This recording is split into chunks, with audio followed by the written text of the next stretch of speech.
hanyuma ndagira ngo muri kano kanya twibuse cyane mu nyemere tugaruka kuri iyi nkuru yihutirwa cyane. Ni inkuru igaragaza neza cyane ko rwose Leta Zunze Ubumwe za Amerika mu buryo butunguranye zongeye gufatira igihugu cy'u Rwanda ibihano bigendanye n'ibibazo byo mu burasirazuba bwa Repubulika ya Demokarasi ya Kongo. Ariko kandi inshuro nyinshi cyane Leta Zunze Ubumwe za Amerika zagiye zishinjwa kubogama muri ubu buhuza hagati y'impande zombi. Ni nk'ubwo ngubwo rwose zongeye gufatira ku buryo bugaragara igihugu cy'u Rwanda ibihano.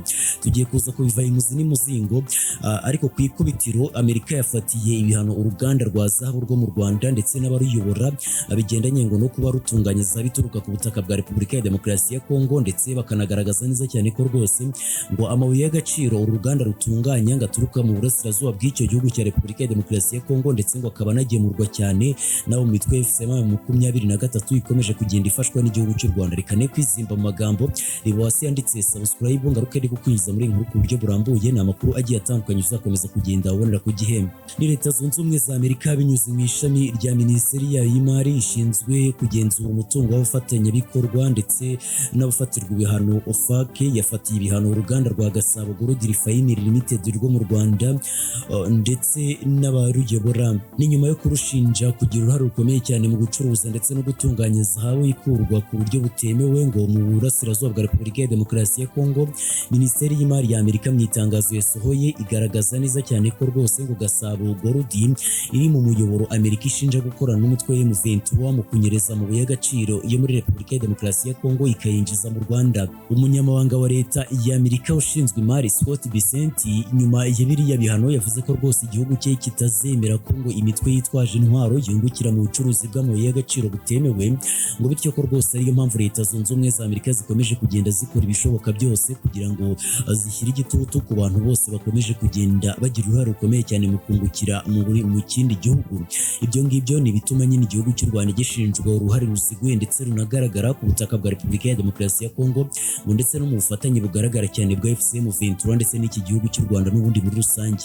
Ati Leta Zunze Ubumwe za Amerika ntizizemerera iyi mitwe yitwaje intwaro kungukira mu bucuruzi bw'amabuye y'agaciro butemewe ndetse no mu gukomeza guhungabanya akarere. Ubutunzi bw'amabuye y'agaciro bwa Repubulika ya Demokarasi ya Kongo n'ubw'abanyekongo ntabwo ari ubwa FCM23 ndetse n'u Rwanda. Amerika ivuga kandi ko M23 ngo yamaze gushyirwa ku rutonde rw'imitwe yitwaje intwaro yafatiwe ibihano na Amerika ndetse n'umuryango w'abibumbye, gusa ikaba yarakomeje gukoresha umutungo ukomoka ku mabuye y'agaciro mu gutera inkunga ibikorwa byayo bya gisirikare, ngo bityo ko rwose ariyo mpamvu Leta Zunze Ubumwe za Amerika zitazongera kwihanganira na gatoya ibyo bikorwa. Mu byo OFAC ishinja Gasabo Gold Refinery harimo no kwakira ndetse no gutunganya zahabu yakuwe mu birombe bya Kivu y'Amajyepfo ikanyuzwa mu Rwanda hanyuma ngo ikayitunganya ku buryo bugaragara. Washington inavuga ko rwose ngo nyuma y'uko zahabu ikuwe mu bice bigenzurwa na M23 ijyanwa mu karere ka Rusizi mbere yo koherezwa i Kigali aho itunganyirizwa na Gasabo Gold, Amerika kandi ivuga ko ngo mu ntangiriro za 2026 nibura ibiro 60 bya zahabu ngo bifite agaciro ka miliyoni z'amadolari ngo byanyujijwe muri uwo muyoboro hanyuma ngo bikagezwa i Kigali muri uyu ruganda rwa Gasabo Gold Refinery gutunganywa. Usibye Gasabo Gold Refinery Limited, ibihano byanafatiwe Jean-Marc Karima usanzwe ari perezida wa ruriya ruganda na Bosco Kayobotsi usanzwe ari umuyobozi mukuru warwo. Karima yanashyiriweho ibihano kubera andi masosiyete y'ubucuruzi ndetse n'ubucukuzi bw'amabuye y'agaciro agenzura arimo Ubugambira Mines Limited, Wolfram Mining and Processing Limited ndetse na Rwinkwavu Mining Corporation Limited nayo yahise ashyirwa ku rutonde rw'abafatirwa ibihano. Byumvikana neza cyane ko rwose ngo uko byagenda kose ngo aya masosiyete acukura amabuye y'agaciro yose yo mu Rwanda nayo agomba gufatirwa ibihano bigendanye ngo n'ubutaka bwa Repubulika ya Demokarasi ya Kongo ngo bukomeje kugenda buyogozwa na M23 n'ubundi kuko bakomeje kugenda babitangaza. Amerika kandi yavuze ko ngo ibihano bije mu rwego rwo gushyigikira ibishyirwa mu bikorwa ry'amasezerano ya Washington hagati y'u Rwanda ndetse na Repubulika ya Demokarasi ya Kongo agamije amahoro ndetse n'iterambere ry'ubukungu mu karere. Ni ibihano kandi bikomeje urukurikirane rw'izindi ngamba Washington yafashe ku bantu ndetse n'ibigo ishinja kugira uruhare rukomeye cyane mu ntambara yo mu burasirazuba bwa Kongo, aho muri Werurwe mwaka wa 2026 yanashyize ku rutonde rw'abafatirwa ibihano ingabo z'u Rwanda RDF izishinja gutera inkunga M23 2023. Nk'uko OFAC ibiteganya, umutungo wose washyizwe kuri rutonde uri muri Amerika cyangwa se ugenzurwa n'abanyamerika uhita uhagarikwa, ndetse abaturage n'ibigo byo muri Amerika bakabuzwa kugirana nabo ubucuruzi cyangwa se ibindi bikorwa by'imari.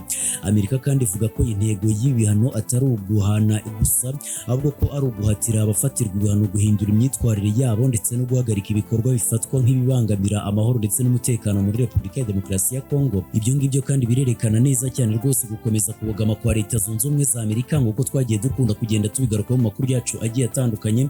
Nyamara kandi nubwo dukomeza kugenda dutangaza amakuru, benshi bakavuga ko rwose ngari amakuru ngo y'ibihuha ngo atariyo, ngo agamije kubogama.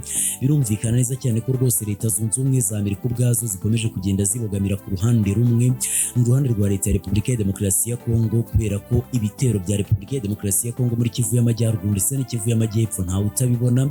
Ni ibitero bikomeje kugenda biruhererekana ndetse n'urukurikirane, nyamara kandi bikaba impande zombi ziri ku meza y'ibiganiro. Ibyo ngibyo nta kintu na kimwe Leta Zunze Ubumwe za Amerika zijya zibivugaho, nyamara kandi bikanagendana nuko rwose Leta Zunze Ubumwe za Amerika zikomeza kugenda zibasira ku buryo bugaragara igihugu cy'u Rwanda, zirushinja ngo gukomeza kugira uruhare rukomeye cyane mu mutekano muke wo ku butaka bwa Repubulika ya Demokarasi ya Kongo.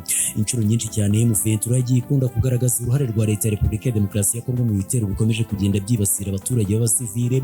Leta Zunze Ubumwe za Amerika nta kintu na kimwe zigeze zigarukaho, ariko kandi n'iyo Leta Zunze Ubumwe za Amerika zagiraga icyo zivuga, ntabwo zigiraga zivuga uruhande rukomeje kugenda ruhungabanya umutekano w'abasivile, ahubwo zagomagazaga kuvuga ko rwose ngo ziyamye cyangwa se zihanangirije impande zombi ziri ku mirongo y'imbere ku rugamba mu burasirazuba bwa Repubulika ya Demokarasi ya Kongo, ngo zisaba ko ngo izo mpande zombi zahagarika imirwano.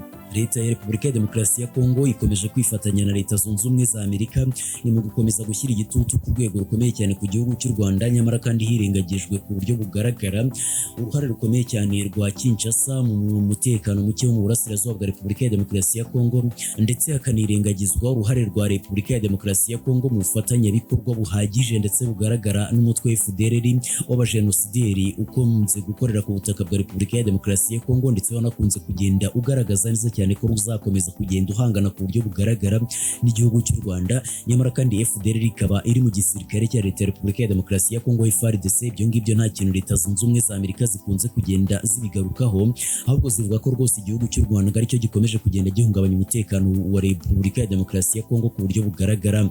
Ni nk'ubwo ngubwo rwose benshi cyane mu bayobozi b'igisirikare cy'u Rwanda RDF bari mu bihano bya Leta Zunze Ubumwe za Amerika, ndetse na Joseph Kabila Kabange wayoboye Repubulika ya Demokarasi ya Kongo nawe ari muri ibyo bihano. Nyamara kandi bigaragara neza cyane ko rwose ari abafatanyabikorwa bizewe kandi banakomeje kugenda bashyigikira gahunda y'ibiganiro ndetse n'amahoro n'umutekano ku butaka bwa Repubulika ya Demokarasi ya Kongo. Inshuro nyinshi cyane kandi Leta Zunze Ubumwe za Amerika zikunze kugenda zigaragaza ku kubogama bigendanye n'uko Leta ya Repubulika ya Demokarasi ya Kongo ikomeza kugenda ifungurira Leta Zunze Ubumwe za Amerika amayira y'ishoramari ry'amabuye y'agaciro kuri ubwo butaka bwa Repubulika ya Demokarasi ya Kongo. Ibikomeza kugaragaza neza cyane uburyo ki rwose Leta Zunze Ubumwe za Amerika zikomeje kugenda zirebera mu nyungu zazo bwite n'ubundi muri rusange. Hanyuma reka ne kwizimba mu magambo bashimire mwakoze kubana natwe muri aya makuru agezwe muri kano kanya. Ndabibutsa ko ari amakuru agiye atandukanye muzakomeza kugenda mubona ku gihe 5 kuri 5. Ngewe nitwa Tuyiringire Ahmed. Ni mukomeze kugubwa neza, amahoro y'Imana kuri mwebwe n'abanyu bose aho muherereye hose hirya no hino mu isi. Ariko kandi ndakomeza no kugenda mbiseguraho muri uyu munsi wose. Ni amakuru atari menshi cyane tumaze iminsi tubategurira bigendanye n'ibibazo bigiye bitandukanye byaba iby'ubuzima ndetse n'ibindi bigiye bitandukanye dukomeza kugenda tuhura nabyo. Ariko kandi turabizeza ko twamaze kuba twongera kugaruka mu murongo muzima kubategurira amakuru menshi kandi agezweho.